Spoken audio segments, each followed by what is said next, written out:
We just don't. We won't then. We just music? No music? I mean, welcome in. We'll just go into it. Yeah. Welcome into MJT. We are going to do a wrap-up of week 3. It is tough. As you can see, I can't hide it. Like, I literally fully cannot spread out anything. What I could do, Mike, and you can hit the music right after this, right here. What I could do is I could have better use to hide my back wall if I just put Storm Norton to block it out in the back. No, Storm Norton's basically like a screen door. You can just run right through it if you want to.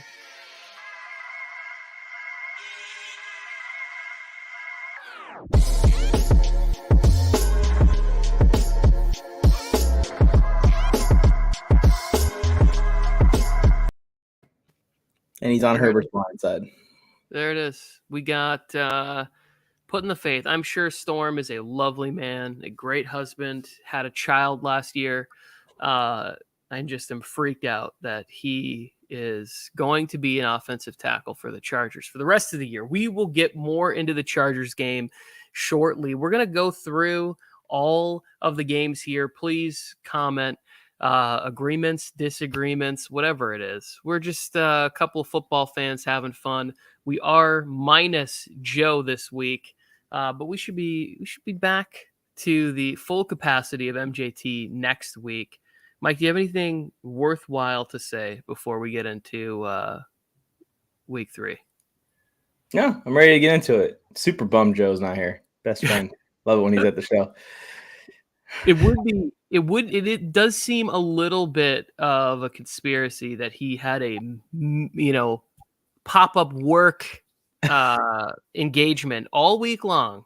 We're without Joe when the Raiders are 0-3. Yeah. I'm not calling it a conspiracy. I'm not saying the man is going to work overtime so he can feed his family and be a good husband and father. I would just like to say it's a little suspicious on my behalf that he's ducking the shows when he's 0-3. Yeah, and I thought the Raiders were winning the West. I thought they were going to the Super Bowl. I thought Derek Carr was winning MVP. And Joe's not here to back that up anymore. Like, where are you at, Joe? Come on. We need your opinion on Derek Carr's status right now amongst the MVP race. Holy shit, that is funny. Let's go to somebody who... Oh, I actually have the game on right now. He just threw the game-ending pick. He just threw it. They're showing the replay. Yep. Beautiful. Beautiful. Yes. Little butterfingers. The only thing providing me any happiness so far this year is the Raiders being 0-3. But I don't like to get joy from other people's misery. That's just not how I like to live my life. Let's go to another MVP candidate. We'll go all the way back to Thursday's game, and we'll do quickly on this one. But Jacoby Brissett playing out of his mind, right? And this is what I talked about in the offseason with both of you guys. He's not good. He's not great. He's not a franchise guy, but he will run what I think is one of the most functional systems in all of football, and that's Kevin Stefanski running the football, committing, having clear identity of what is going on with the Cleveland Browns, and they moved to 2-1 over the Steelers. And as of right now, I mean, Tomlin's dug in. It's the Mitch Trubisky or bust show. So you have any thoughts, any takeaways from this game? Yeah, I mean, I expect the Steelers to win this game. I thought that they were going to play really good defense and shut them down a little bit more. But like you said, Jacoby Brissett is actually pretty impressive. And it's not like he's jumping off the screen. He's not making these crazy plays, but he's doing what he's asked to do. When they load the box up and it's like, Jacoby, we got 8 guys in the box on 3 straight plays. We need you to step back on this 2nd and 5 and hit Amari Cooper over the middle. What does Jacoby do? He steps back and hits Amari Cooper in a one-on-one situation where Amari Cooper's a phenomenal route runner. He's going to get you plenty of separation. Jacoby just has to make an accurate pass. I'm a lot higher on the Browns for the rest of the year from this game, just because I still think even without TJ Watt, the Steelers defense is a tough defense to go against, and Jacoby did so well in the game against a division rival on prime time with all the pressure on his shoulders. After a couple weeks ago, they kind of flubbed the game in New York against the Jets. So it's good to see for the Browns when it comes to can they stick around that 500 mark by the time they get the quarterback in. Yeah, and Stefanski makes it so simple in these. It's 1 Reed Cooper, 2 Reed, David Njoku, who it's great to see him back. He had a really scary injury a few years ago. And if not that, then a check down. And so Yeah. it's a lovely to see Jacoby Brissett having some success. What do you think about this? In this Does system. Cleveland got a chance to win the North? The Bengals struggling. The Ravens obviously are 2-1 like the Browns. Is second place maybe possible even for Cleveland? Once Deshaun gets back, we don't know what it's going to be like. But Harrison's saying, can Cleveland possibly win the North? By the way, guys, if you're in the stream right now and you want to leave it in the chat, feel free to. But Tony, I don't think they're going to win the North. I don't think so. No, I don't think they'll win the North because I still like the Ravens, and I think that the Ravens, if healthy, just will get stronger defensively throughout the year. So I'm not going to go crazy thoughts that they're going to do this. And then there's this idea that Watson will come back in week 12 or whatever it is. There's a little rust there. There's going to be a little bit of a hitch in that it's not going to be a seamless transition out of Brissett and into Watson. So yeah, if you're a Browns fan, it's looking good. It's looking as good as it possibly could right now. Oh, absolutely. They should be 3-0. I mean, that's the craziest part about it is, and it's not like they've played all bad teams. They've played who did they beat in week 1? I forget. It was a surprise, yeah. But then they beat the Steelers on a short week. So good for the Browns. Congratulations. Let's go to I think kind of the surprise of the week was Bills Dolphins. And not so much that the Dolphins won, but maybe more so how they won. Like Josh Allen in this offense, they had like 65 to 35 plays run in this game. And the Dolphins defense showed up, held the Bills to 19 points. We make a lot of jokes and have a lot of fun at Tua's expense, and it's fun. But for him to come back from the back injury, we'll call it a back injury. I was impressed. Like to get back out on the field, even though it was probably not safe for him, long-term, short-term, whatever you want to go with. Like, I don't ever root for injury. I actually root for Tua to succeed. Like, I think he's a great human being. This was another solid performance from him in my book. Like it wasn't as fancy or flashy, but sometimes you have to win ugly games. He made throws and plays down the stretch and won the game. So congratulations to Tua with back-to-back solid performances in my estimation. Yeah, my biggest thing for the Dolphins pulling off this upset was Tua playing as clean a game as possible. I thought this would be a little bit more of a high-scoring game. Harrison, we're going to get to the Panthers. We're going to talk about every game, so stick around. Share with your friends. But yeah, so I think that it was a phenomenal game by the Dolphins secondary. And it seems like every week a new part of this Dolphins team kind of shines and takes over a game. Last week, week before, that passing game is insane. They're going crazy with Tyreek Hill and Jalen Waddle, and they almost seem unstoppable. And then this week, when they need their secondary to step up against a good Bills passing game, they made a bunch of big plays down the stretch that ultimately won them the game. The Bills had 3 chances to win this game and 1 chance to just win it with a game-winning field goal, and they let the clock run out because of a tackle that was made that kept the guy in bounds. So, I mean, it was a good performance by the defense, and Tua kept a clean game. And this formula that the Dolphins are using, and if the Dolphins continue to improve, they're probably going to make the wild card. They're probably going to be a playoff team this year. Well, I mean, beyond that, Mike, like they might be able to win this division. Like I'm not willing to go that far with the Browns, but with the Dolphins, I am, because they do have a healthy Zay Howard, as to where the Bills don't have a healthy Trey White. They just put Micah Hyde on injured reserve, I believe, and Poyer's banged up. Like they're really scratching the bottom of the barrel as far as like what's left with Xavier Rhodes from the Colts in Minnesota past. Like he's a good player, but he's also a little bit older. Like how much does he have left to get out there and produce? They lost Levi Wallace in the offseason. Like the secondary has some questions. So I still like the Bills to win the division, and I don't think that this miracle start for Miami is going to continue, but good for both of these teams here. You ready to go to the Cincinnati Bengals getting their first win of the season? Let's do it. RC saying he doesn't like fish. which is why he hates the Dolphins, and he's also a Patriots fan. But we'll He, talk he about the Patriots. I could totally see RC throwing his fish sticks off of his high chair as a child. Bengals, Jets. The Jets fans were riding high. We talked about it last week. That just was not sustainable, winning that kind of a game. Joe Flacco in there. It's good to see the young players on the Jets still having success and having some exciting plays there, which is fun. But really, this was more about like, it would have been full on panic mode if the Bengals would have lost this game, fell to 0-3, short week going to Miami. So it is nice to see Joe Burrow have some success. I still have so many questions about this offensive line and this run game. Like, why is Joe Mixon struggling so much? And since I don't know enough about football to like fully sit down and break it down, like, why are they struggling so much? I did think it was humorous that Jerry Jones is like, yeah, I'm watching every play of Lionel Collins this year. I'm not saying anything that he's a total bust and a fraud, and this is why we didn't pay him. But it's just like, Jerry, why do you even mention that you're watching every snap of another team's player that you happily let go to another team? Like, I think that's humorous to me. RC's on the Bengals getting that dub tomorrow. There's something in my gut that wants to take the Bengals, but I took the Dolphins in my Pick'ems video. It went down exactly as we kind of called it when we were talking about it in the Pick'ems video last week with me, you, and Joe. We were saying that this Bengals offense is going to catch fire at some point, and it was against the New York Jets. They really turned it on. T. Higgins made a few outstanding catches. One where he got his head taken off, pretty dirty hit as he's going to the ground already. There's no reason to even hit him. Gets his head literally taken off, but he's okay.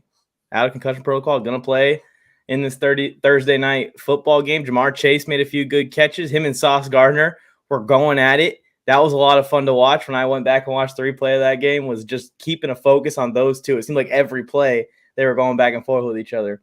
It's a good turnaround win for the Bengals. It gives me some hope that we're going to have a great Thursday night football game this week. Yeah, I think so too. The only question is like how healthy some of these stars are going to be. How healthy is Higgins going to be? How healthy is the groin going to be for Waddle? I did see this. There's a lot of these, like Max and Juan and RC are both talking a lot of shit to me, and they have one win. It's not like they're like supremely better than me. They're not undefeated or have a winning record. RC did beat me last week because Dallas Goedert let me down, but it's everything's going to be fine. My team is just right where it needs to be. It's going to hit its stride. And if Russell Wilson could just get it together, that's the only thing holding my team back from being 3-0 right now, to be honest. My team's everybody else is scoring points. Yeah. I got Saquon and Eckler, and everybody wants to come to me like I'm some poverty, franchise here in this league and be like, come on, you got to make a move. You got to trade your whole team. No. What I need is Russell Wilson to play like Russell Wilson. But we'll get to the Broncos in a second. We got a lot. Let's move on to our favorite, the game that did bring us some joy here this weekend. Titans-Raiders. Titans win 24-22. And in this to me, this game just reeked of desperation. If it had a scent, it was in this game. It was like, which team has less injuries and which team can muster up enough to get one win? It was nice to see Derrick Henry get things back on track in this game. But again, what is going on with the Raiders and Darren Waller and closed door meetings and everything about this Raiders season feels on the verge of falling apart this week, and they get the Broncos. They fall to 0-4, more drop balls from Waller, more confusion between Derek Carr and Devontae Adams. In this game, my biggest takeaway was Mike Vrabel seems to find a way to just hang around and be relevant. Like, you will kind of good coaching, bad coaching, whatever you want. Somehow he finds a way to stick around and be relevant. Yeah, it's kind of impressive, actually. Remember, I said it last week that Derrick Henry was going to be the highest scoring football player in week 3. And there was one run where the hole opens up and he can just run right straight through it for like a 50-yard touchdown. And he gets tripped up like as he's running through the hole, and then another guy falls on top of him. That was the play that would have taken Derrick Henry from just a good game, a bounce-back game, to the highest scoring player in fantasy football last week. It almost happened. I was pretty excited to see it. But yeah, the Raiders have been right there In every game this year, I think the Chargers game, they were one possession. They'll argue that they had a chance in that game. You don't have a chance. You lost the entire game pretty much. But in the second game of the season, they were right there. In this game, they were right there and just couldn't get it done. They're going to get it done eventually, I think. I don't think the Raiders are going 0-17, but it puts a smile on my face to see that 0-3. Tony, you think that going to play the Denver Broncos is a bad thing right now? I think it's a good thing for an 0-3 team to want to go and play the Denver Broncos. I don't care that they're 2-1. I think with this defense, you got to be looking at it on the other side where it's like, I'm not scared of their defense. No, I'm talking about that this is the kind of game where the Broncos can figure it out and they can get right in this game and they can put up some points, but then they have to do something against the Broncos defense, which I think is played pretty nice. And Pat Surtain has played some good ball this year. And Bradley Chubb and Randy Gregory are really getting after it on the edge. So it's like, you look at the offensive line, you look at the defense they have to deal with, and then on the other side, the defense they have in their corner. I think it's a strong case that the Raiders are 0-4 when we convene next Tuesday or Wednesday for this show. I'm taking the Raiders to win that game probably. Unfortunately, I don't like doing it, but I watched that 49ers Broncos game. The defense played good. Like they were good at tackling. They were good in coverage, but Jimmy Garoppolo ran out the back of the end zone to lose the game. Jimmy Garoppolo threw a pick six on the same play that he ran out the back of the end zone. Jimmy Garoppolo threw in a double coverage to lose the game a second time and fumbled snaps. Jimmy Garoppolo is an awful quarterback. And if he was Trey Lance, the Broncos would have gotten worked. The defense would have gotten worked as well. All right. Well, I don't care who wins the game. I wish they could both lose. They can't. So we'll see. I will say lastly about the Titans that somehow they will find themselves in the mix in this division, and I don't even know how that's possible. Like I really just don't even. I want the Jaguars to win it now. I didn't pick them, but I want the Jaguars to win it. I'm pissed at the Jaguars, but also have a little soft spot in my heart for that team. Let's go by way of the Colts just not being as good as we thought they were. We thought they were going to come out the gates firing. They could be a 3-0 team right now. They played some bad teams to start the year, other than the Chiefs. Oh, the Colts should absolutely be 3-0. Yeah. Like on paper to start the season, and you get the Texans and the Jaguars. I was like, well, the Colts are going to get off to a hot start. With Frank Reich teams, they seem to never get rolling right away. But Darius Leonard comes back. I still think they win the division. Let's go to Harrison's team. Panthers get in the win column. Give Matt Rule a sliver of hope, maybe, that he will not be unemployed at the end of the season. I still think that he will. I was more concerned in watching this game about the fact that the Saints just don't have it. They don't have it offensively. They don't have it defensively. I picked them to win this division.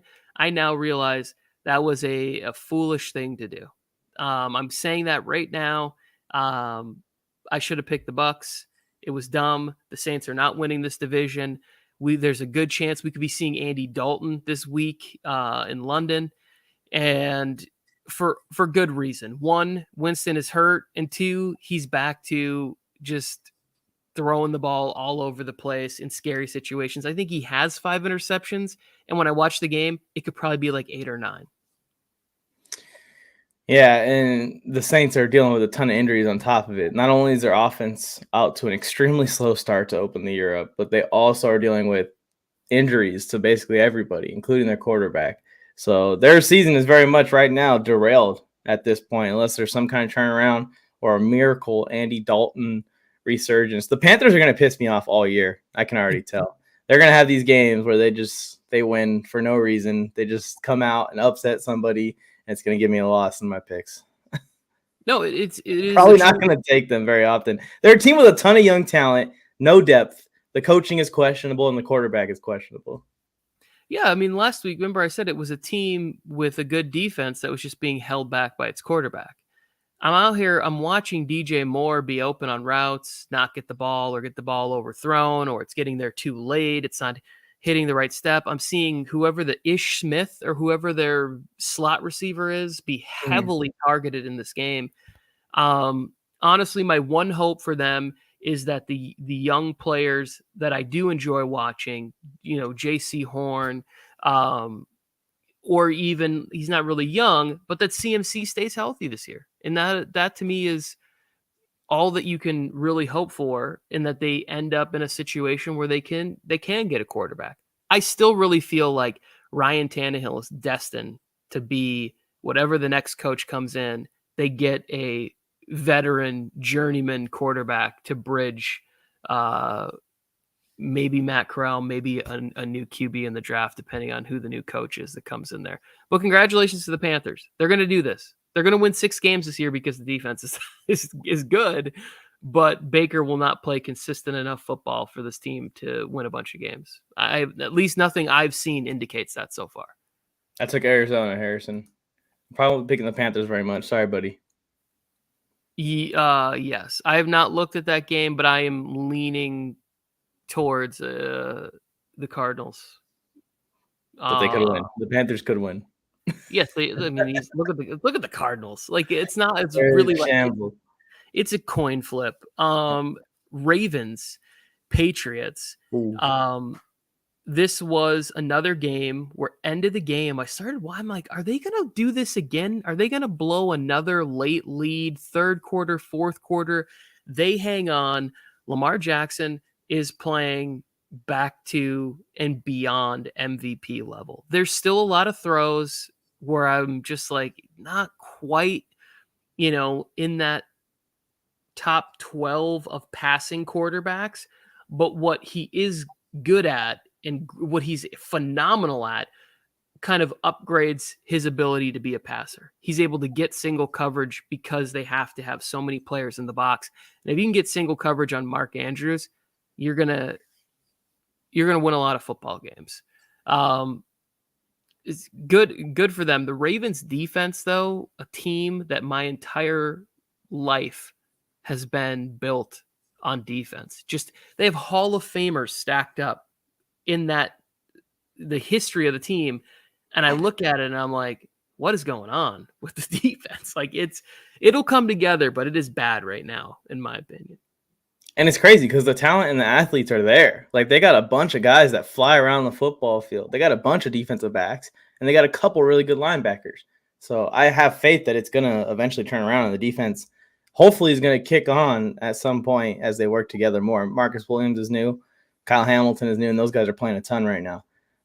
The Ravens look impressive. And like you said, Lamar Jackson looks like an MVP once again. I picked him to win MVP last year, and I gave high praise in this year's offseason. And I continue to say that they're going to sneak a Super Bowl with Lamar Jackson at some point because of that threat. And every time this comes up, I probably bring it up that when you start stacking the box on Lamar, he is good enough to attack the deep part of the field. And that is the biggest thing that has me hesitate on guys like Baker, guys like Tua, because you can't really rely on them to make the play every time. When they do make the plays, you're probably going to win the game, but it's not every time. Lamar is getting to a point where every time that you test him and leave someone with a streak up the field, he's going to hit it at this point.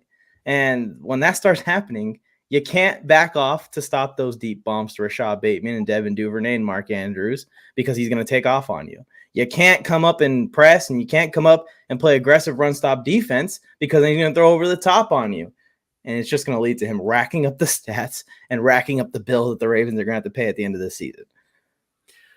Yeah, the Patriots now, we get the unfortunate injury to Mac Jones at the end of this game, which really sucks for Patriots and the fans, where the organization is going. But something tells me that Brian Hoyer, 2 tight end sets, lots of Ramondre, you put them together. Damian Harris. It is they're going to find a way to win games. Like they're still going to find a way to be 8-9, 9-8. Like I just will not give up on Bill Belichick and how good of a coach he is. And for all the questions that people had about this team, I know they gave up 37 points. Their defense it's not bad. Like it'll be another thing where like week 7, 8, 9, all of a sudden the Patriots defense will come together in some form and be good. Not great, but it'll be a good defense. Lions, So close, Mike. They're so close to being a good team.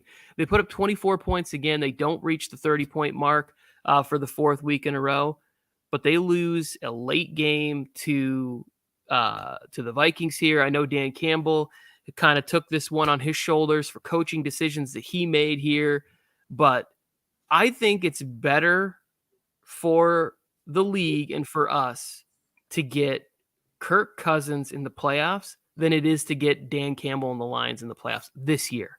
Like, it'll be more interesting to have Kirk Cousins in a week 1 playoff game squaring off with, potentially, I don't know, Tom Brady, Aaron Rodgers, like however it shakes out. Because right now it looks like the Eagles are getting a first round bye. But it was just one of those other things, like watching Kirk Cousins try to get over the hurdle at some point this year against Matthew Stafford and the Rams or something like that. Like, I just think getting Kirk Cousins to the playoffs this year is more exciting. Justin Jefferson, more exciting. So I was happy that the Vikings were able to pull out this football game. It's at home, but the Lions are for real. They're coming. They're battling through injuries, but they're doing things the right way. The defensive line looks pretty solid, and the offensive line looks pretty solid. That's a good foundation for winning football. Yeah, and they've got some talent now on the offensive side of the ball as far as in the passing game and in the running game when it comes to the running backs and receivers. Lions winning 7 games.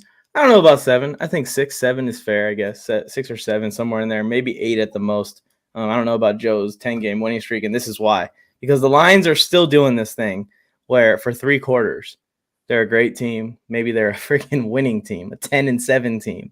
And then all of a sudden in the fourth quarter, they just give up the lead. Or they'll play bad in the first 3 quarters, and all of a sudden in the fourth quarter, they're that great team. They never put it together for an entire game. And you know what I'm going to say, Tony?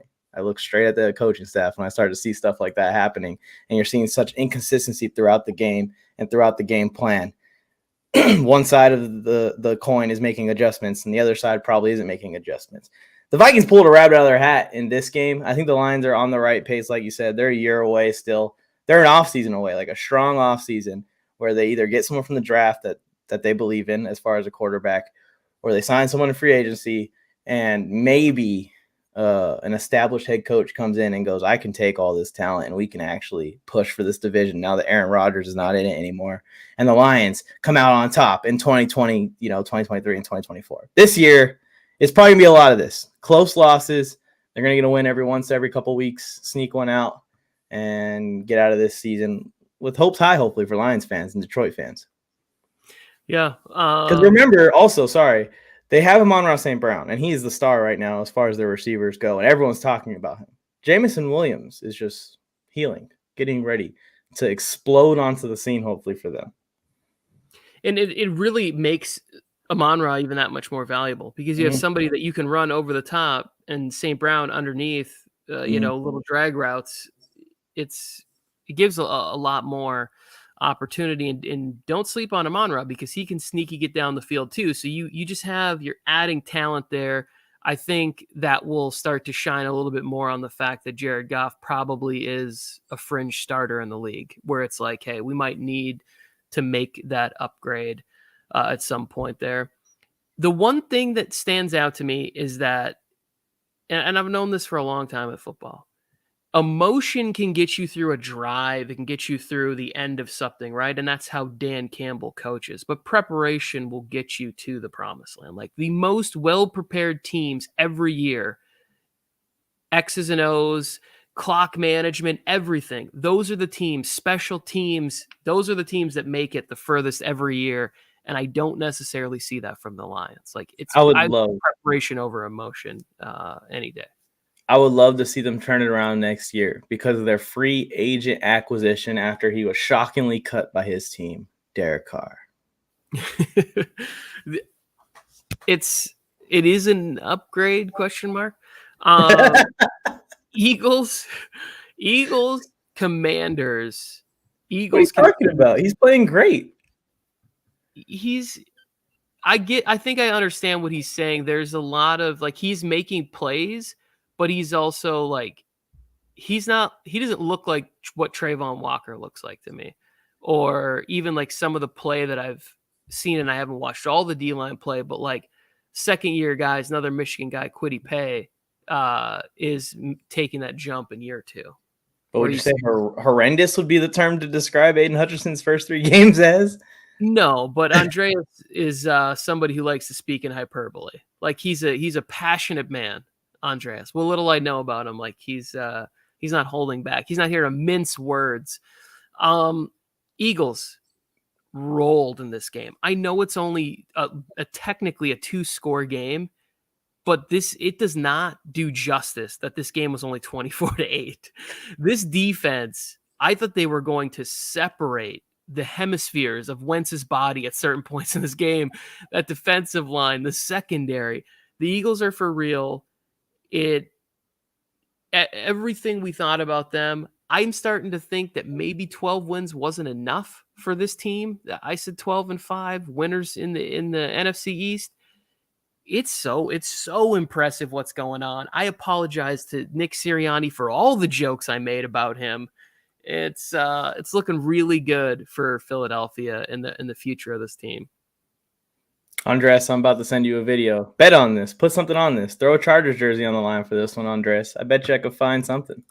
The Commanders' offensive line is so bad, and their defense is not good enough to like make up for how bad the offensive line is. If the offensive line can hold up, they actually have some weapons, and they're actually going to score some points. But it's not holding up, and the Eagles are just feasting on them. And the Eagles look legit, man. I'm super excited for this Eagles team. They got another test this weekend. I forget who they play, but I know it's going to be a good game.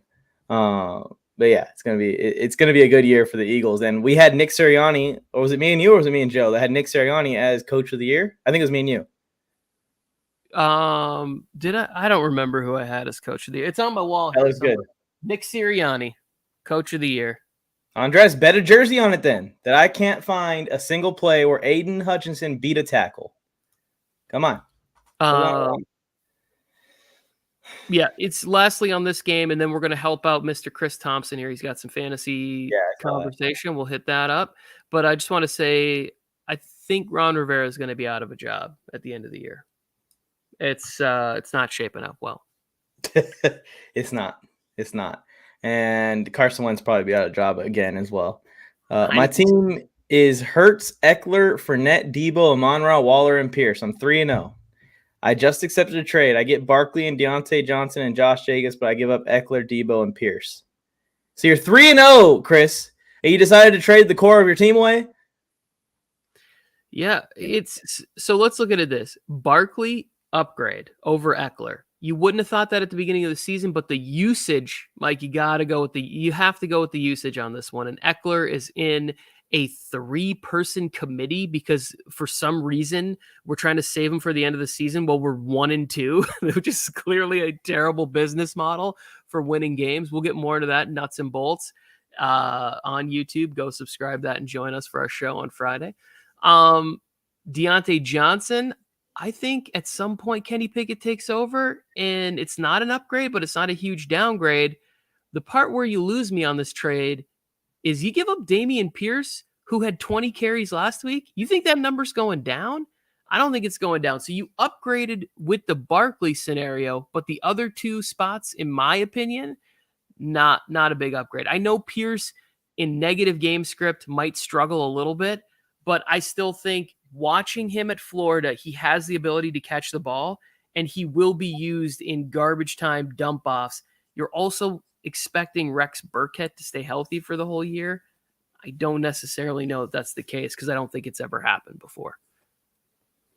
Yeah, I still want Eckler personally over Barkley. I'm giving Eckler some more time. I think that the Chargers are going to wisen up and realize, like, wait a minute.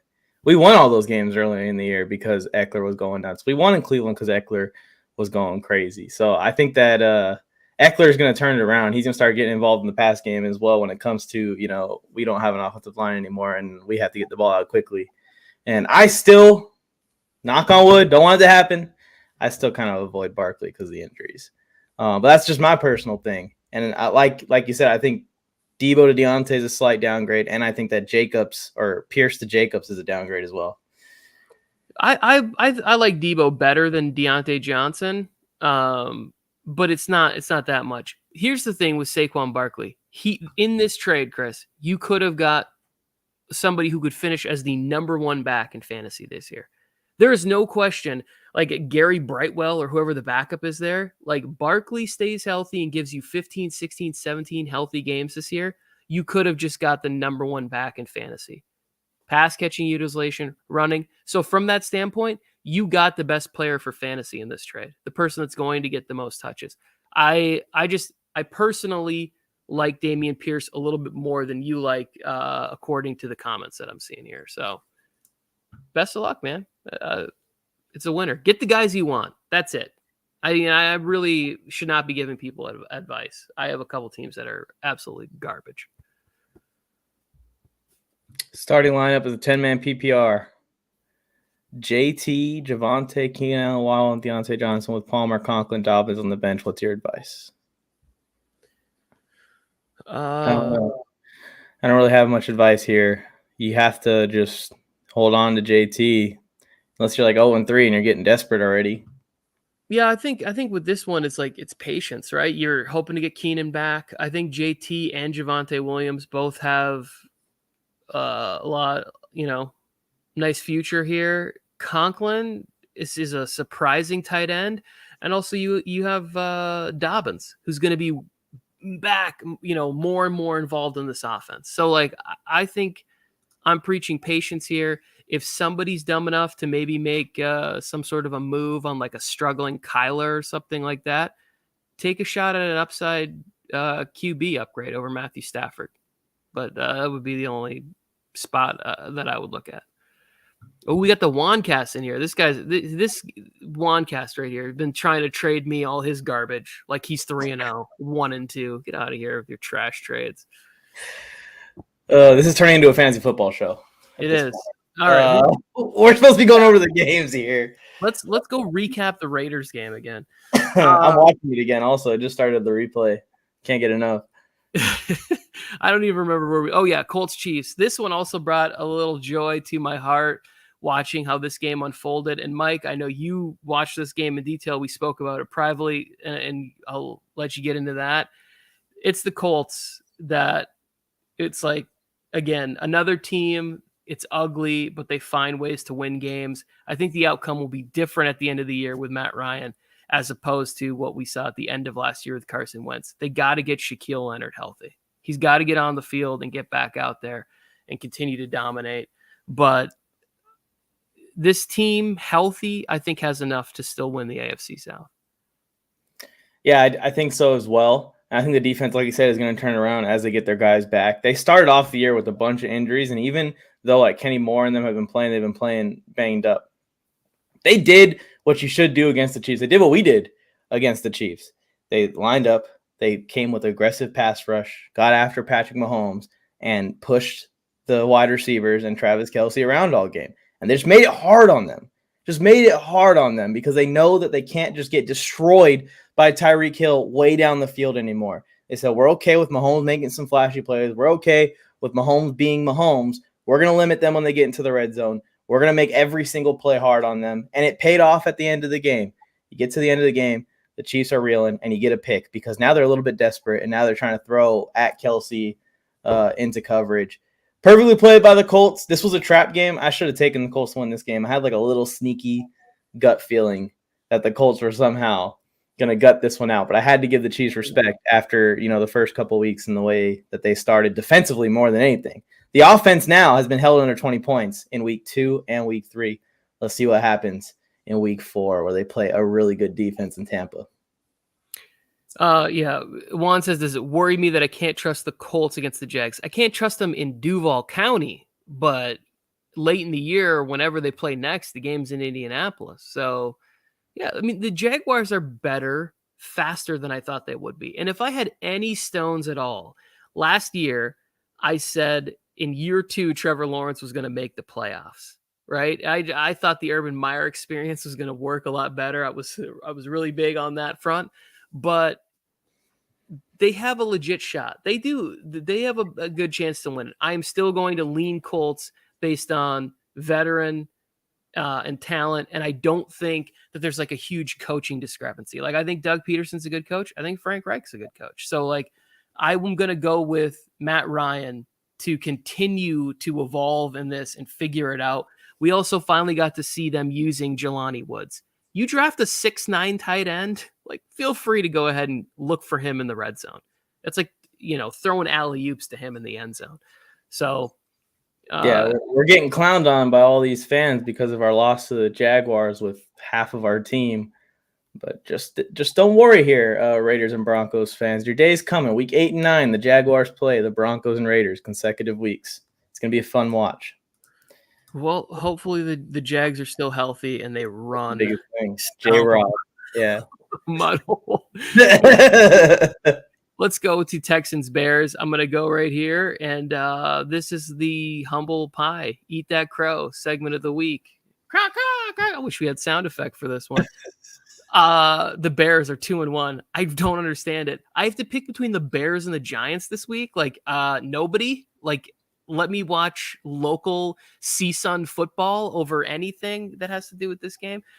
This Bears team, and a lot of people were like, they're going to shock the world. I finally get what they're saying now. What they meant was this team is going to screw up its draft position and win 7 games this year. That is what they're going to do when they said shock the world. I get it now. The Texans, on the other hand, I don't want to say anything bad about them because we play them this week. So I'm not going to sit here and be like, this is a terrible, trashy team or whatever, because I will not put myself on tape where somebody can then clip this out and send this to me where I said bad things about the Texans. They're a great team. They work super hard, tons of talent, excellently coached. Texans are a real football team. We're getting our revenge game, Tony. You can confidently say that the Texans are not a really good football team. They have some bright spots. I think Lovie Smith is doing his best. They've been close in every game this year. The Bears just pull it out at the end here. The Bears' defense is better than I thought it was going to be. I thought that they were kind of falling apart. We were going to see Roquan Smith, Robert Quinn kind of mail it in a little bit. But they look motivated. They've gotten a little lucky with their schedule, a little lucky with the weather. 2-1 Bears. Da Bears. And I think I'm taking the Bears this week. Who do they play again? The Giants? They're playing the Giants, and I don't want either of these teams to win. I've been talking smack about all of them. This is supposed to be the week that Tyrod Taylor is supposed to take over the starting job, and I've seen nothing that tells me otherwise that he's not the better quarterback in this game. You watch 12 quarters of Daniel Jones, Brian Daboll is already saying, like, come on, man, we're moving off of you anyways at this point. Danny Dimes, go Duke. Yes, there we go. It's Khalil Herbert. Cheers to him. He took advantage of his opportunity. 157 yards. He crushed. This could work out for Harrison. Panthers fan, likes Danny Dimes. I'm just saying, we could get Danny Dimes to Carolina. We could get it going. I think Juan has like a real point here, and something that I've watched all of the Bears games for Justin Fields, right? Like not in the entirety, but I watched the condensed version of these games. Juan's got a real point here. There is some of that stuff that they talked about in the pre-draft where he's late on identifying what is going on pre-snap and then during the play. And he's late on a lot of stuff. And I think he got away with more of that in college, but he's really going to have to speed up that processor, that between the ears gear. It's going to have to get there so that he knows like, hey, I got to let this ball go now because he's going to be open in 3 or 4 steps, as opposed to, oh, he's open, I can throw it now, because you can't do that kind of stuff. Yeah, he's a phenomenal athlete. He's got an arm, but you have to put it together between the ear holes or it's just not going to work out. That's the way it is in the NFL. That is that next level. The next step is the mental edge that you have to gain on your opponents, who are a bunch of freaking guys that are competitive as hell. I watched an interview by our friend, the Instant Replay. He was interviewing an XFL prospect.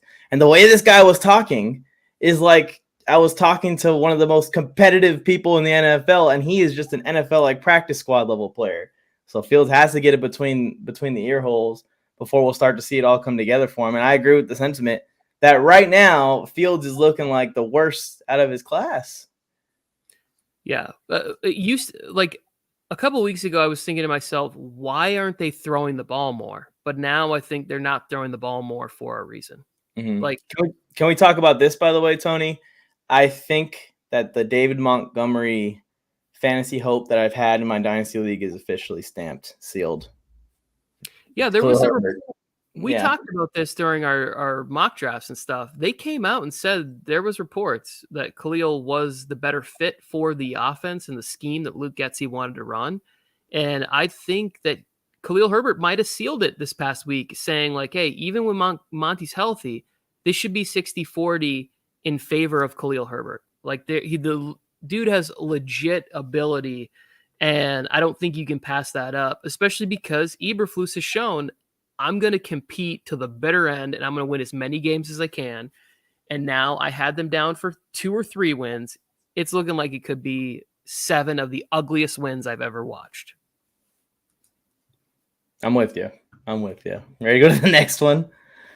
Yes, I am. Where was I at here? Let's go to, what is that? Jaguars Chargers? That must be a misprint. Correct? 38-10? Are you kidding me? Mike and I are not going to spend a lot of time on this game, not because we're pissed off or angry or whatever words you want to say, but because we will be doing 35 minutes on Friday night on Nuts and Bolts talking about this game and the preview for the Texans game. But I'm just going to say this. There needs to be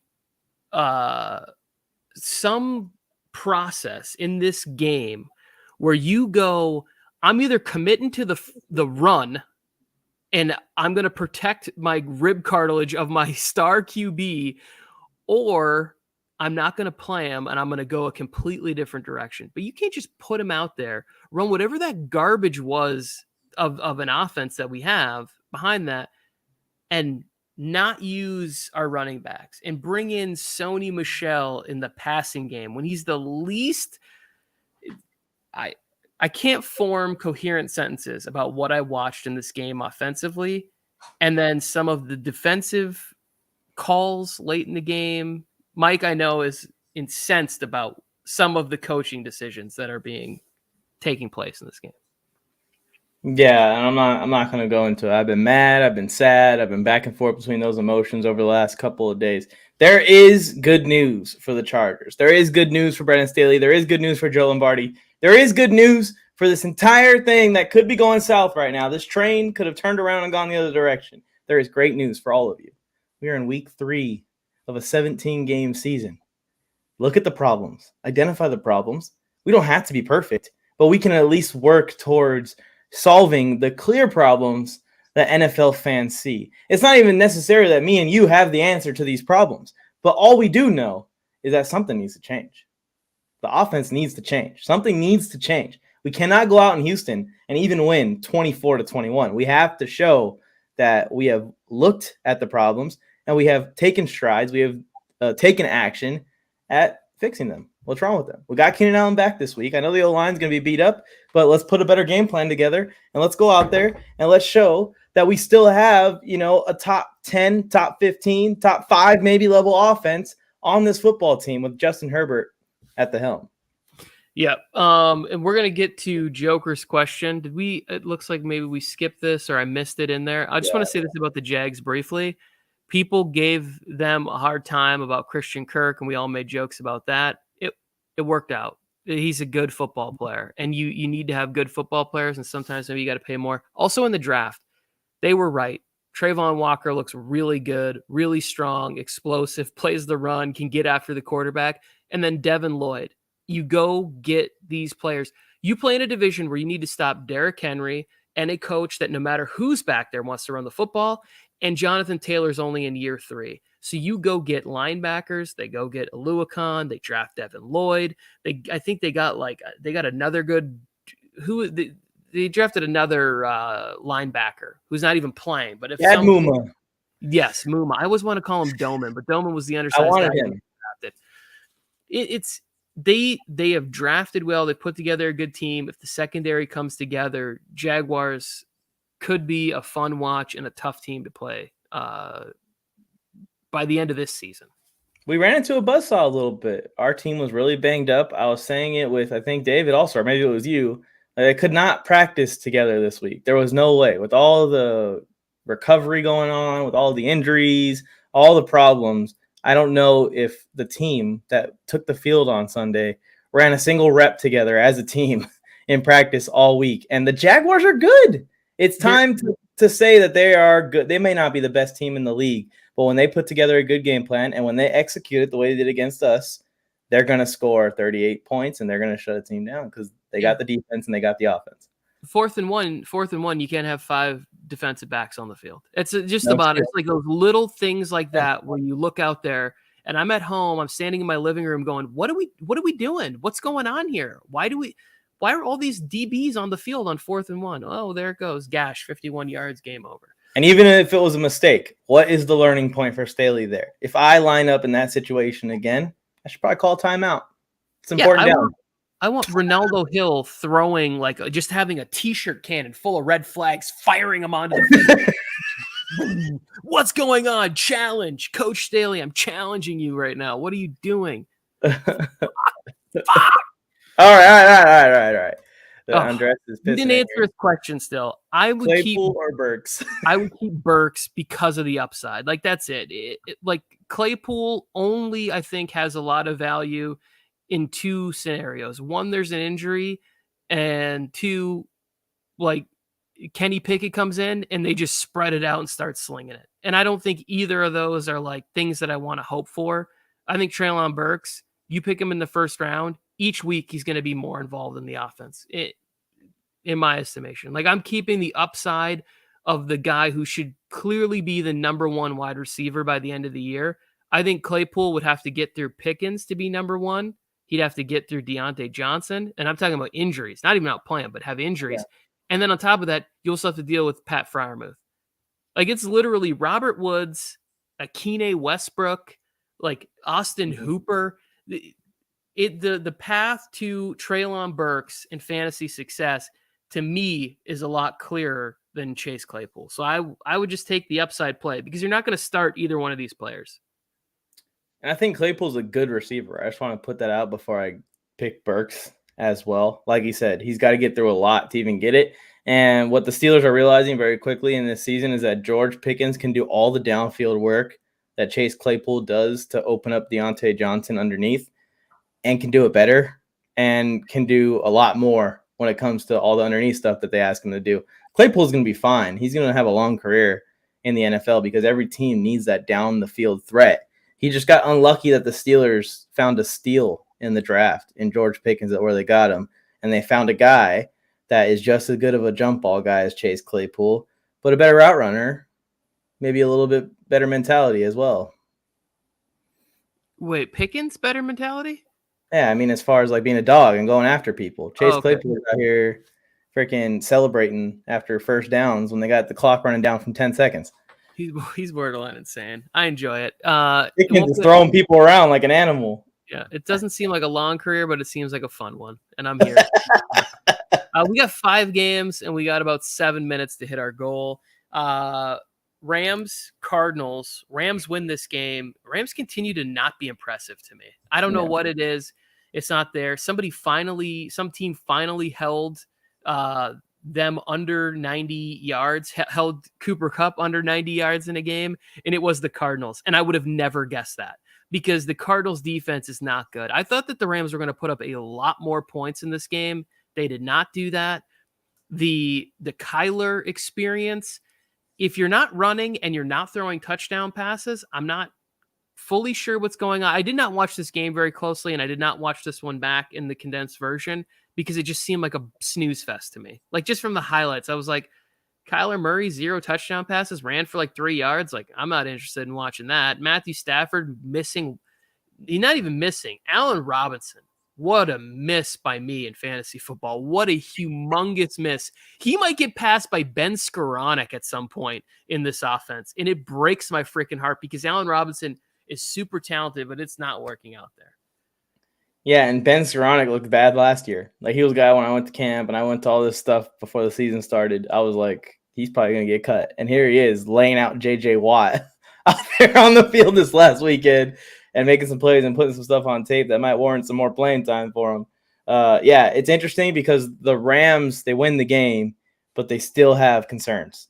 when they look away and they look back at it and they look at it on offense, it's just not clicking the way it was last year. Last year, they were a dominant offense. They were borderline unstoppable. What we saw in the Bills game, and then, they did good in the Atlanta game for 3 of the quarters and then fell apart in the fourth quarter. And what we saw in the Cardinals game is not the offense that we expect out of Matthew Stafford, Sean McVay, Allen Robinson, Cooper Kupp in this Rams offense. So they really got to get it together. They got to fix it. 20 points against the Cardinals defense that gave up 40 already once this year. It's not a good look for them. And I think still that there's a little bit of a Super Bowl slump going on here. That they partied all offseason. They celebrated all offseason. And they thought they were just going to coast into this year and be the same team. But the same work that you put in last year to get to where you wanted to get to, you had to put it in this year. And now they're off to a slow start. Fortunately for them, they're squeaking out these victories like this one. Yeah, and that's what championship teams do that are well coached for sure. They thought they could just show up at practice and swing some helmets and get away and get all these W's, and that's clearly what they're doing. Packers Bucks, Hall of Fame showdown. You don't want this smoke from either one of these guys. Again, another defensive battle that I was just not that into. I watched a lot of this game live in real time, but what Tom Brady was doing out there, it's why he's the greatest. Like, I'm just watching him throw and I'm like, wait, is that Cole Beasley? Is this like, who are these people that he's throwing the football to? Russell Gage. It's fantastic. We saw the emergence of one of our preseason darlings, Mike, Romeo Doubs. Yeah. Me shouting incoherent Shakespeare quotes in the preseason, doing those live watch parties. That was fun to see. This, all I can say is I want to see this, both these teams healthy and the Packers getting it together. I really would like to see this in the playoffs again. Second, third round. This would be a fun playoff matchup to see these two go head to head when it really counted for maybe one of them or both of them playing their final game, final season type thing. I think so too. The way that attitudes look on the field, the way the offenses look on the field, I think that if they don't play in the playoffs, this is the last time we're going to see Aaron Rodgers and Tom Brady go at it, and it's an absolute defensive battle. The Bucs got no receivers. The Packers apparently got no receivers. That's now been revealed. It's going to be a fun season for these teams still, though, because the defenses are so good. Yep. So they're going to be in a bunch of these games all year where it's 17-14 with 2 minutes left. And it's like, can Aaron Rodgers get into field goal range to force the other team to have to try and score a touchdown, which looks virtually impossible on the Packers or Bucs defense this year? Yeah, the Packers have played 2 nice games in a row. Now, again, the second one was against the Bears, and this one was against Brady without any of his weapons. But the secondary looks a lot nicer than it did in week 1 when Justin Jefferson looked like he was about to run away with, the NFL. Everything. Not been the case, by the way, Vikings fans and Joe Morley for okay, enough. Good news for them is I think they should get Mike Evans back from suspension. Julio is going to be back this week or next week, and then Chris Godwin can start working his way back. And then maybe we'll see a Buccaneers team more close to what we've seen over the last couple of years. It's still not going to be the same because you underestimate how great that O-line was for Brady the last couple of years. Yeah.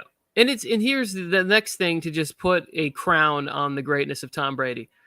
He can take off Monday, he can take off Tuesday, he can take off Wednesday. They're still going to win games. It doesn't matter what angle I try to come at it to be like, Brady's done. I'm always trying to shovel. It doesn't matter. I'm trying to put all the dirt I can on this one. I will say this, Tony. Do you remember Peyton Manning's final year in the league? Yes, I do. It was.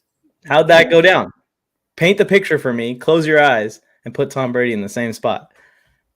It's not going to be that. It's not going to be that bad. At that point, Peyton could not throw the football anymore. Like, he just couldn't compete with any sort of inclement weather even. I just mean more of like that defense and how much they carried the Broncos that year to the Super Bowl still. They had the legendary quarterback, and maybe his leadership is what got them over that hump with Brock Osweiler for a couple of games. Yep, it's going to be a fun ride at the end for that one. They'll be better. Falcons Seahawks. Falcons get a win. Falcons Congrats. could be 3-0 on the season. I think Arthur Smith is a better coach than we give him credit for. I don't know that he'll make it through this year. I don't know what's going on. I wanted to check. Here's what I want. I want an Arthur blank cam because every time this man comes to the sidelines at ends of games, they lose him. And I was like, where's Arthur Blank? Did he fly to Seattle? Is he there? Like, what's going on? Like, is he on the sidelines? Because if he is, the Seahawks are going to pull this game off. They don't. Geno Smith slinging it, throws for 300 yards in this game. That is fun. But the Falcons, they're going to win some football games this year. And it might not be like super fun, but it was nice to see Kyle Pitts back in action.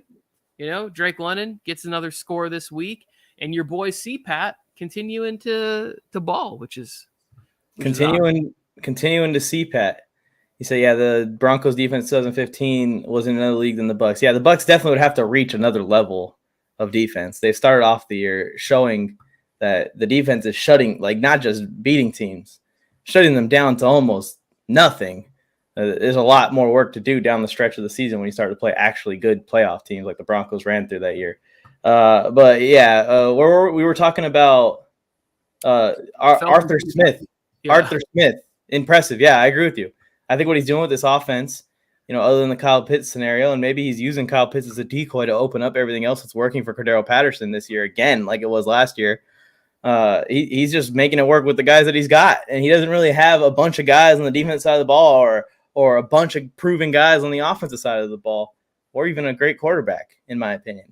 Just making it happen. The Falcons are a team like the Panthers that are going to piss me off all year because they're going to be hard to call their games. It's going to be super hard to call their games. I picked them to win this game because I feel like that they were going to do enough offensively. I don't believe in Geno to score more than what he scores in every single week, which is around 20 points.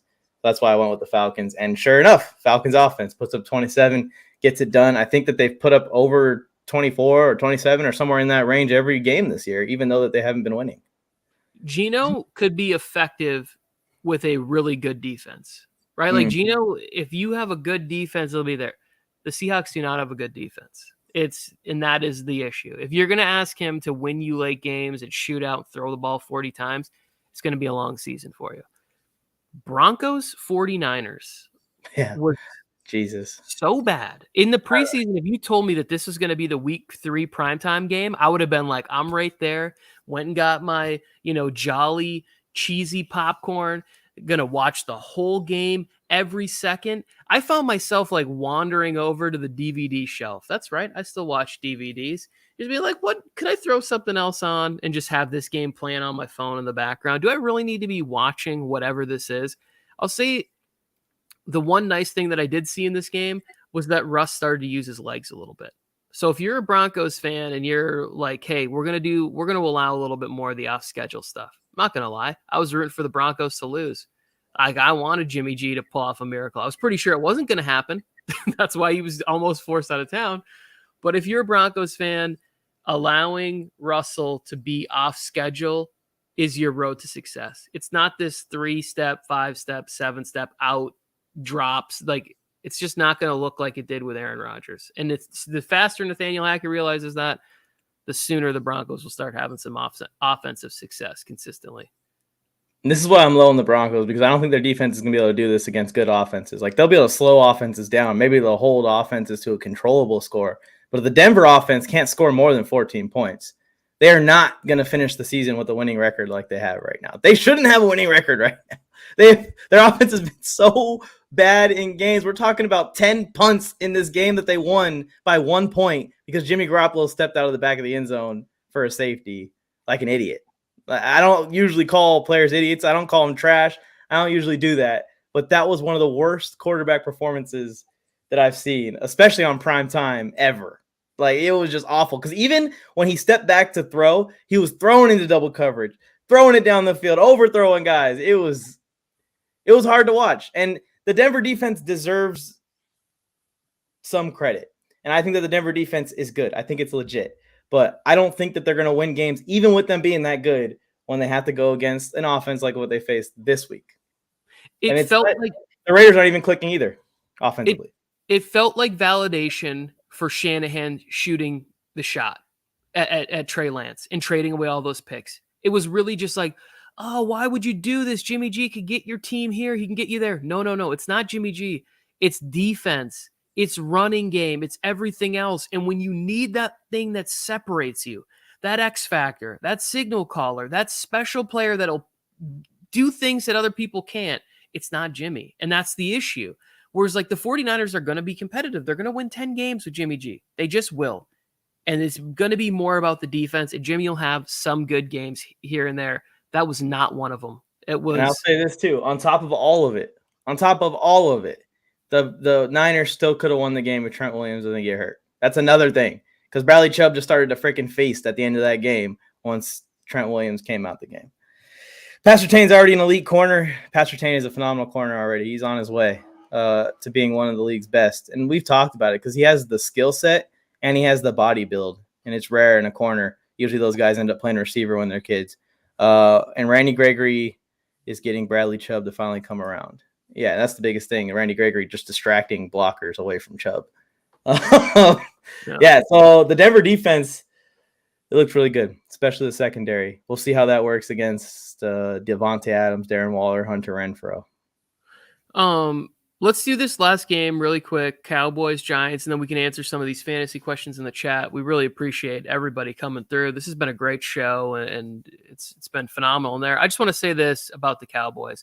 I think they need to take what they have learned during this Cooper Rush experience, and they need to go back to that when Dak gets in there too. Like, go back to running the ball, working the play action. The idea that you're going to drop back with Dak Prescott and spread it out, throw the ball around and be high flying and exciting, and that's not the case. Run the football with Pollard and Zeke, and that is the most success Dak has ever had. That's how he stole the job from Romo. Like, let's not think that he came in and was just lighting the world on fire. He wasn't. It was a young Zeke, and it was a maybe all-time offensive line that he had in front of him. At least a decade offensive line that he had in front of him. So, like, let that be your path to success and move forward. I would like the Chargers to take a play out of this book. Let's put in 3 tight ends and run the football, or maybe run some play action off of that and try to get an athlete isolated and make a play. But, like, that is, if they learned anything during this, if you can have this kind of success with Cooper Rush, you should be having this success and more with Dak Prescott. Yeah, especially with the defense playing the way it's playing. They're playing lights out. Micah Parsons, Dan Quinn, Trevon Diggs, the safeties over there, the linebackers. Everyone deserves some credit. Yeah, Sam Williams is stepping up. That dude is becoming a stud as a rookie already. That defense looks great. And it seems like the key to success for the offense, or enough success to win games with the defense playing this good, is just get the ball to your playmakers. Even Vander Esch, the wolf hunter. He's not quite the wolf hunter. He's more the coyote hunter, right? Like, it's not the same badass dude, but it's still really good. The flashes of his old self a little bit, because when he was young, he was like, "Oh, dude, this guy is like the new guy in the league. He's about to take Sean Lee and what was it, Jalen Smith or somebody that was there before?" Yeah, Sean Lee was still one of those guys where, like, if he could have just stayed healthy, he would have put together a career. Probably a Hall of Fame career. It would have been crazy. But yeah, the key is just get the ball to CD, get the ball to Tony Pollard on the edge, get Zeke in the goal line where all he has to do is run, forward for 3 yards. It's hard to stop Zeke for 3 yards right now because of his size, his power, and the O-line still being decent at least. And that's what they did, and they won. And if they keep doing that with Dak, they're going to be even better, like you said. Yeah. They have a chance to win the division again if they can go on a little bit of run here, even though the Eagles look really good. No, they can't. They won't. I can't wait for that game. Dallas versus Philly is going to be a good game this year. I hope it's not. I hope hate the Cowboys. And Andres is saying that Bradley Chubb is just average. This is where I think me and Andres are disagreeing here, because he said that Aiden Hutchinson is horrendous. Average in the NFL for a pass rusher. Think about it. There's like 4, 5, 6 on each team. Like, think about how low you're rating Bradley Chubb by saying that he's just average. You know what I mean? Like, our scales aren't lining up here with horrendous or average or anything, Andres. That's our problem. I understand what you're saying. He's not an elite pass rusher. He's not that next level pass rusher. But so I think that sometimes people rank them not against the current, like, goods that are in the NFL. They're ranking them all time. There's the average based on the scale of, like, who's there. Yeah. But if you told me, like, rank the top 20, Bradley Chubb's going to be in there. And some teams have 2. So, like, if he's in the top 20 and there's 32 teams, he's above average. Like, average pass rushers are guys that are getting 4.5 sacks. Average pass rushers are Nwosu last year. Like, that's the average pass rusher. Yeah. A guy that can get some pressures, but he's not going to rack up a huge sack total. Like, that's average. Or even like a huge pressure total, probably. You say, yeah, Bradley Chubb's around 15. So that would be average out of the number one pass rushers, the 32 number one pass rushers in the league. He's average, I guess, of those guys, if that's the scale. I would say that Bradley Chubb is a similar level pass rusher to like what Melvin Ingram was for us for all those years. Speaking of Melvin Ingram, can we get that guy back? God damn, he's like 45, but he's doing stuff in Miami right now. He's got 30 more pounds on him. He looks like when you go play like any sport with like your chubby uncle, and you're just like, oh damn, he was good back in the day, but he still got it a little bit. Like, he's just busting you up on the basketball court. Like, he does not physically look impressive, but everything he's doing out there, he's making plays. Good for Mel. Keep dominating. Can we scroll back up? There was a couple fantasy questions. There's a bunch of fantasy questions. We got one here. Should I trade CEH for Amari Cooper or Jerry Jeudy? Either one is an option. I would not trade for Jerry Jeudy. I wouldn't put so much confidence. Should I trade CEH for Amari Cooper or Jerry Jeudy? I would trade for Amari Cooper. Yeah. Huge target share in that offense. And also go back and watch Stefanski at Minnesota, watch him with his time with the Browns. There's going to be somebody that is going to be the number one target that is going to be open on a lot of these play action plays that he does. And in this offense, that's Amari Cooper. And since you have Jacoby Brissett playing, he knows he's going to get the ball in his hands. He's not going to try to ad-lib. He's not going to extend it, whatever. It's going to be a lot of completions. I missed on Amari Cooper. I did. And it's kind of weird, right, Tony, to all the Baker believers out there. We've always been kind of anti-Baker here on this show. Even Joe's anti-Baker. But it's kind of funny how Baker's had OBJ, has had Jarvis Landry for all these years, and neither OBJ nor Jarvis Landry can get consistent. But you give Jacoby Brissett, Amari Cooper, a similar style player to those guys, and he's making it happen. And that's what I was about to say. If I was going to go for a receiver, it would be Amari Cooper here, because in previous years, I've been off the Amari Cooper train because of the inconsistency, because the offense has so much talent, and they wanted to get the ball to CD. They want to get the ball to Michael Gallup. They want to get to Dalton Schultz. But now he's in an offense where it's either Nick Chubb, Kareem Hunt, or Amari Cooper. David Njoku gets a sprinkle. Maybe DPJ gets a sprinkle.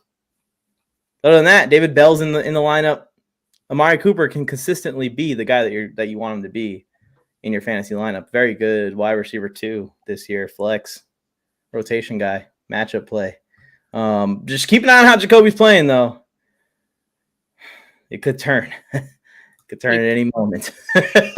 When we go back to Minnesota days and you look at, like, you had Adam Thielen and Stephon Diggs at that time. And that was part of the reason Diggs wanted out, is because Adam Thielen was the guy that was the number one in the eye of Kevin Stefanski. Mm-hmm. And Stephon Diggs said, no, I'm him. I think it was true. Although it worked out for the Vikings, I think, as far as the receiver room. I'm 0-3. Got offered Jalen Hurts and Jerry Jeudy for Waddle and Dak in a PPR. That's tough, losing Waddle here, but you're 0-3. Maybe it's time to make a change. He got offered Jalen Hurts and Jeudy. I would, if you're 0-3, I would take the shot at having Jalen Hurts, having the MVP, having somebody that might put up 40-plus touchdowns and rush for 600-plus yards this year. I would take that shot. I like Jalen Waddle, and Max or Juan, if you're still in here watching, you're not getting Saquon Barkley for Jalen Waddle, so just stop it. But Jalen Hurts, to me, is the player that if you're 0-3, you want him on your roster. Yeah, I'm with you on that. I think he's going to be you're 0-3 with Jalen Waddle, who already put up a 40-point game this year. Those aren't going to be as common, but there are going to be a lot of 40-point games this year from Jalen Hurts, I think. I can't believe I'm this excited for an Eagles versus Jaguars game this weekend. That's awesome. It's going to be a good battle. Those linebackers versus Jalen Hurts. They're going to be going at it. Was there another one up here that I missed? Oh, here it is. A Should I trade Singletary and Ertz for Breece Hall in a half PPR? I don't see why not. Any reason not to here, Tony? You're gonna get the better player out of this. Ertz and Singletary are not gonna be consistent this year at all. They're not gonna be. Yeah, it's tough. Like I think Breece Hall at some point the talent wins out and he's leading that committee that's there. But I keep saying the same thing about Javonte Williams, and he edges out in the committee. I want it to be more 70-30. That's what I would like to see. That's my goal for Javonte. 70-30. Because Melvin Gordon's still good, but how many fumbles does Melvin Gordon have this year already? I can't even talk about it without getting angry. I drafted Javonte in four leagues. I'm gonna find out. I think it's 4. I think he has 4 fumbles already this year. And they keep getting down in the goal line area, and then 3. Just 3 fumbles. 3 fumbles in 3 games. 1 fumble per game usually gets cut in the NFL. I think it's time. I'm not saying cut Melvin Gordon, but I think it's time for Melvin Gordon to be Javonte Williams' backup running back. All right. So it looks like Fendi. I'm butchering your name. I'm sorry. I can't read. But he says, you don't trust CEH can continue this production. He had 7 rushes for 0 yards and a touchdown. So and they still, I think, like Pacheco. For some reason, that's just like Andy Reid's guy right there. That's his little Boston Scott or Darren Sproles or whatever it might be. So I think that you're going to start seeing more and more of that kid throughout the year. I'm not necessarily going for CEH.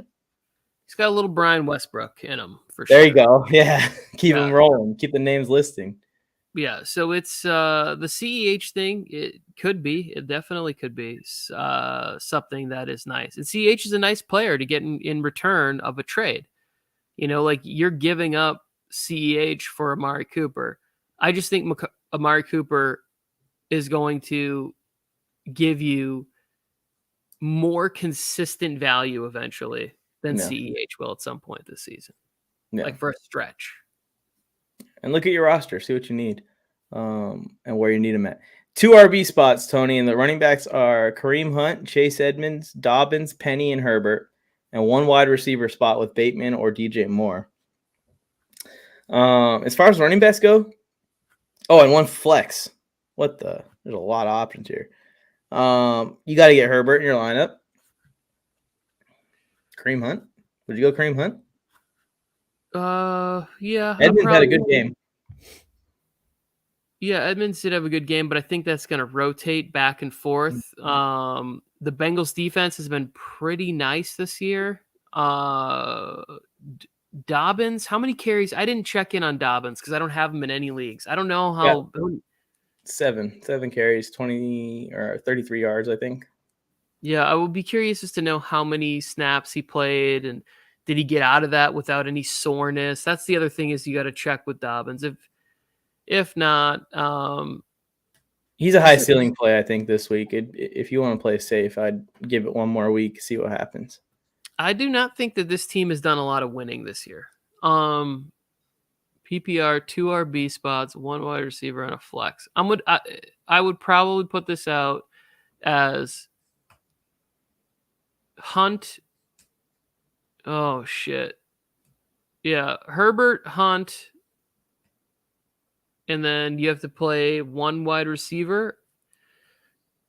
Go with DJ Moore. Like, it's just got to happen. He's playing Arizona this week. I guess. I don't know. How is it not an emphasis to get that kid the ball, man?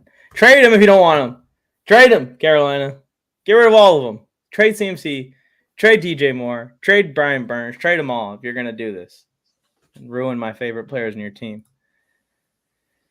Bateman over DJ Moore. See, Andres is going opposite here. All right. Go with Andreas. He's in a 32-man league. He knows the grueling. He's first in that league, too. That a boy, Andreas. He's first in that league. All right, Tony, we did it. We did it. Let's wrap this up. My garage is getting hot. Appreciate you guys for tuning in this week. Make sure you like the video real quick before you go. Subscribe. Turn on notifications. And we will see you guys next week for our weekly recap. Hopefully, Joe Morley can make it whether the Raiders win or lose. Don't give a shit. They're 1-3, 0-4. They suck either way. So I can't wait for next week. Tony, anything else before we go? Cameron B. Just jumped in here with a long Last panic question. message. There's one right above it. Read this one to me. Hey guys, in a 16-team full PPR. Dear Tony Tucker. Hey guys, in a 16-team full PPR, is CMC really worth trading? A team in my league is hurting for an RB. Should I trade offer of CMC for Jamar Chase? Is that fair / a smart trade? My current RBs are CMC, Saquon, Kareem Hunt, Naheem Hines, and Madison. My current wide receivers are A.J. Brown, Amari Cooper, Brandon Ayuk, Rondell Moore, and K.J. Osborne, and I'm stashing Jameson Williams on IR. Whew. All right. So, with this roster, Tony, would you trade CMC away to acquire – I don't think so. To acquire Jamar Chase. No. To me, the key in a 16-team league is depth, right? Because at some point, bye weeks and injuries are going to happen. CMC could have more value. You could be asking for Jamar Chase and somebody else from his team, and maybe you need a tight end, and maybe he has he could throw in, a running back to add depth to you. You could make him throw in a Singletary or throw in a Naheem Hines or those caliber. I know it says you already have Hines, but that caliber, a JD McKissick. You could get a 2-for-1 for CMC if he's still healthy in week 7 or 8 of the season. You could get that level player. You could go out and say, hey, I want, Amon-Ra from your team. I want T. Higgins and whoever, somebody else from your roster. So, no, Cameron, don't make that trade. It looks like your team's doing some winning, my friend. Mm-hmm. Stand pat. In a 16-team league? I got a 16-team league, and my team don't look like that. Mine neither. I have a 16-team league, and it is a stinky team. Probably my worst team. Pierce, Javonte, Aaron Jones, Jamal Williams, pick 2, non-PPR. 2? We got to pick 2? Non-PPR. I'm going with Javonte and Jamal Williams. I'm probably going to go with Pierce and Jamal Williams. Non-PPR, huh? You think Pierce is going to put up another big week against the Chargers? You would. You traitor. End this show. I can't even look at your face anymore. Never mind. I'll go with Javonte. That's me saying the Broncos are going to have a good week. So it's either way, a lose-lose scenario for me. Javonte and Jones. See, he's not even agreeing with us anyway. None of us agree. But we got you, Cameron. We will see you guys next week. Again, like the video, subscribe, all that fun stuff. See you later.